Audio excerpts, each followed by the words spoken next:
Thank you very much for visiting my channel.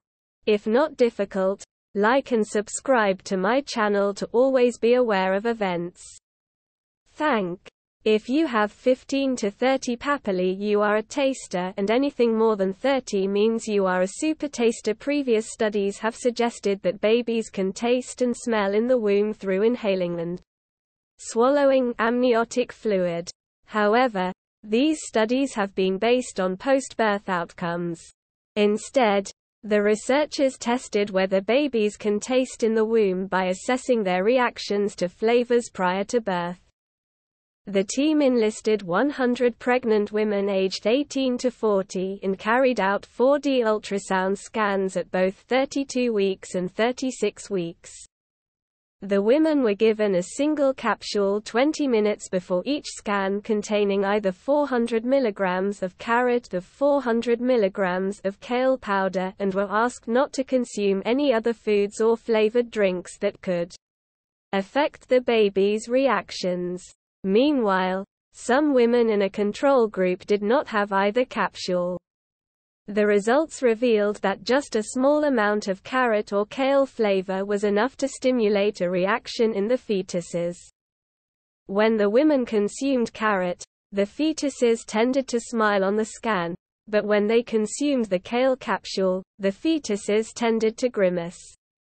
It was really amazing to see unborn babies' reaction to kale or carrot flavors during the scans and share those moments with their parents, said lead author Beyza Ustan. The findings suggest that a range of chemical stimuli pass through the maternal diet into the fetal environment, according to Professor Benoist Charles of the University of Burgundy. While the idea of a salad will get some people's taste buds tingling, for others, the idea of chomping through a bowl of vegetables sounds more like a punishment. Now, co-author of the study. This could have important implications for our understanding of the development of our taste and smell receptors, and related perception and memory, he said. The findings suggest that what pregnant women eat might influence their babies' taste preferences after birth. As a result, we think that this repeated exposure to flavors before birth could help to establish food preferences post-birth, which could be important when thinking about messaging around healthy eating and the potential for avoiding food fussiness when weaning, Ms. Ustan added. The team has now started a follow-up study with the same babies post-birth, to see if their reactions to food in the womb are the same now. Professor Jackie Bleasert of Aston University, co-author of the study, concluded, it could be argued that repeated prenatal flavor exposures may lead to preferences for those flavors experienced postnatally. In other words, exposing the fetus to less liked flavors, such as kale, might mean they get used to those flavors in utero. The next step is to examine whether fetuses show less negative responses to these flavors over time, resulting in greater acceptance of those flavors when babies first taste them outside of the womb. Researchers now estimate that a typical human body is made up of about 30 trillion human cells and 39 trillion bacteria. A study has shown that babies begin responding to different flavors while they're still in the womb. These are key in harvesting energy from our food, regulating our immune function, and keeping the lining of our gut healthy. Interest in, and knowledge about, the microbiota has recently exploded as we now recognize just how essential they are to our health.